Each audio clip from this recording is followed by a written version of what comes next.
+2 പരീക്ഷയുടെ അവസാന ദിവസമായിരുന്നു ഷെറീൻ ഒരു പേപ്പറുമായിട്ട് ഓടി വന്നത്. അഞ്ജു, നിനക്ക് തരാൻ അമൽ എൻ്റെ കയ്യിൽ തന്നതാ. എന്താടി? ആ, എനിക്കറിയില്ല, നീ വായിച്ചു നോക്ക്.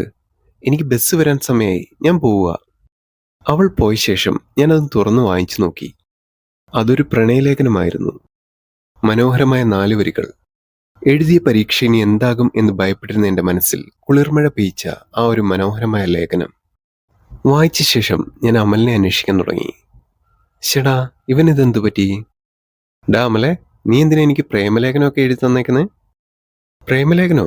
എടി, അത് ഞാൻ എഴുതിയൊന്നുമല്ല. പിന്നെ പിന്നെ ആരെഴുതിയതാ? അതൊന്നും എനിക്കറിയില്ല. നിനക്ക് തരാനെന്ന് പറഞ്ഞ് എൻ്റെ അയലത്തെ വീട്ടിലെ പെങ്കൊച്ചാണ് എനിക്ക് തന്നത്. ഏത്? ആ 5ാം ക്ലാസ്സിൽ പഠിക്കുന്ന കൊച്ചോ? നീ സംശയം ഉണ്ടെങ്കിൽ എൻ്റെ കൂടെ വാ, നമുക്ക് അവളോട് തന്നെ ചോദിക്കാം. ശേഷം അവളുടെ അടുക്കളെത്തി അവളോട് തന്നെ ചോദിക്കാൻ തുടങ്ങി. മീനാക്ഷി മോളെ, ഇതെവിടുന്നാ ഈ കത്ത് കിട്ടിയത്? അത് സ്കൂളിന് പുറത്തുള്ള ചേട്ടൻ തന്നതാ. ഏത് ചേട്ടൻ? അതൊന്നും എനിക്ക് അറിയത്തില്ല. ഇത് അഞ്ജു ചേച്ചിക്ക് കൊടുക്കണം എന്ന് മാത്രമേ ആ ചേട്ടൻ പറഞ്ഞോളൂ. ചേട്ടാ, ഇത് ആരാണ് ദൈവമേ?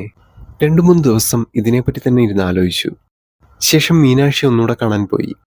മോൾക്ക് ആ ആളെ ഇനി കണ്ടാൽ തിരിച്ചറിയാൻ പറ്റുമോ? നോക്കാം. നമ്മുടെ സ്കൂളിൽ പഠിക്കുന്ന ആരെങ്കിലും ആണോ? അല്ല, ഞാൻ ആദ്യമായിട്ട് ആ ചേട്ടനെ കാണുന്നത്. ശേഷം ഞാൻ അവളുമായിട്ട് റോഡിലും അമ്പലങ്ങളിലും എല്ലാം ഒന്ന് നടന്നു. ശരിക്കും അങ്ങനെ ഒരാളെ തിരിച്ചറിയാൻ അവൾക്കും കഴിയുന്നുണ്ടായിരുന്നില്ല. തിരികെ വീട്ടിലെത്തി ആ ഒരു കത്ത് ഞാൻ എൻ്റെ ഓട്ടോഗ്രാഫ് ഡയറിയിൽ ചേർത്ത് വെച്ചു. അതിൽ എഴുതിയ ആളിൻ്റെ പേര് സൂചിപ്പിച്ചിട്ടില്ലായിരുന്നു. 17ാം വയസ്സിൽ എനിക്കതൊരു പ്രണയലേഖനം മാത്രമായിരുന്നുവെങ്കിൽ വർഷങ്ങൾ മുന്നോട്ട് പോകുമ്പോൾ ആ വാക്കുകൾ ഒരുപാട് അർത്ഥങ്ങൾ ഉണ്ടെന്ന് എനിക്ക് മനസ്സിലായി. ആ ഒരു കത്ത് ഓരോ തവണ വായിക്കുമ്പോഴും പുതിയ പുതിയ അറിവുകൾ. ആ ഒരു 4 വരി എൻ്റെ ജീവിതത്തിലെ പ്രയാസങ്ങൾ മാറ്റി പ്രചോദനം തന്നുകൊണ്ടിരുന്നു. ജീവിതത്തിൽ ഒരിക്കലെങ്കിലും ആ ഒരു മനുഷ്യനെ ഒന്ന് നേരിൽ കാണണം എന്നൊരാഗ്രഹം എൻ്റെ മനസ്സിൽ കൂടിക്കൂടി വന്നു.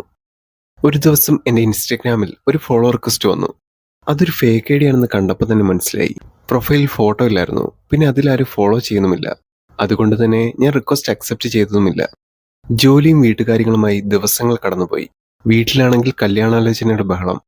ജീവിതത്തിൽ വിഷമം തോന്നുമ്പോൾ ഞാൻ ആ കത്തൊന്നുകൂടെ എടുത്ത് വായിച്ചു നോക്കും. എന്നിട്ടും വിഷമം മാറിയില്ലെങ്കിൽ സ്വപ്നക്കൂട് എന്ന യൂട്യൂബ് ചാനലിൽ വരുന്ന മോട്ടിവേഷൻ വീഡിയോസ് ഇങ്ങനെ കണ്ടിരിക്കും. എന്തോ എനിക്ക് ഭയങ്കര ഇഷ്ടമാണ് ആ സംസാരവും അവതരണവും. ആ പ്രോഗ്രാം അവതരിപ്പിക്കുന്ന വ്യക്തിയോട് വല്ലാത്തൊരു ഇഷ്ടം തോന്നും. 1 വർഷം പിന്നെയും കടന്നുപോയി. സ്വപ്നക്കൂടിൽ വന്ന പുതിയ വീഡിയോയുടെ കമന്റിൽ പ്രോഗ്രാം അവതരിപ്പിക്കുന്ന ആളിന്റെ പേര് ആരോ മെൻഷൻ ചെയ്തിട്ടുണ്ട്. ജോസഫ് മിക്കായൽ. ആളെ കാണാനുള്ള കൊതി കൊണ്ട് ഞാനത് ഫേസ്ബുക്കിൽ സെർച്ച് ചെയ്ത് നോക്കി. ഫേസ്ബുക്കിൽ അത്ര പോപ്പുലറായ ആരുമില്ല. ശേഷം ഇൻസ്റ്റഗ്രാമിൽ നോക്കി. എൻ്റെ കണ്ണുകളെ ശരിക്കും എനിക്ക് വിശ്വസിക്കാൻ കഴിഞ്ഞില്ല. 1 മില്യന് മുകളിൽ ഫോളോവേഴ്സുള്ള ഒരാൾ ഫോളോ ചെയ്യുന്നത് എന്നെ മാത്രം. 1 വർഷം മുമ്പ് വന്ന ഫോളോ റിക്വസ്റ്റ് പിന്നീട് ഞാൻ മൈൻഡ് ചെയ്തിട്ടുമില്ല. ശേഷം വീണ്ടും എൻ്റെ കണ്ണുകൾ നിറഞ്ഞൊഴുകി. ആ 4 വരികളായിരുന്നു അദ്ദേഹത്തിൻ്റെ ഇൻസ്റ്റഗ്രാം ബയോഗ്രഫി. ഞാൻ എൻ്റെ കയ്യിലുള്ള കത്തിൻ്റെ ഒരു ക്യാപ്ചർ എടുത്തിട്ട് അയാളോട് ചോദിച്ചു, ഇത് നിങ്ങൾ എഴുതിയതാണോ? മെസ്സേജ് അയച്ചൊരു 2 ദിവസം കഴിഞ്ഞപ്പോൾ റിപ്ലൈ വന്നു, അതെ, ഞാൻ എഴുതിയതാണ്.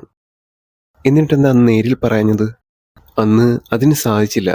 പിന്നൊരിക്കൽ നീ എന്നെ തേടി വരുമെന്ന് എനിക്കറിയാമായിരുന്നു. ഞാൻ പിന്നെ ഒന്ന് ചോദിക്കാൻ പോയില്ല. വല്ലാത്തൊരു സന്തോഷമുണ്ട്, അത് പറഞ്ഞറിയിക്കാൻ കഴിയില്ല.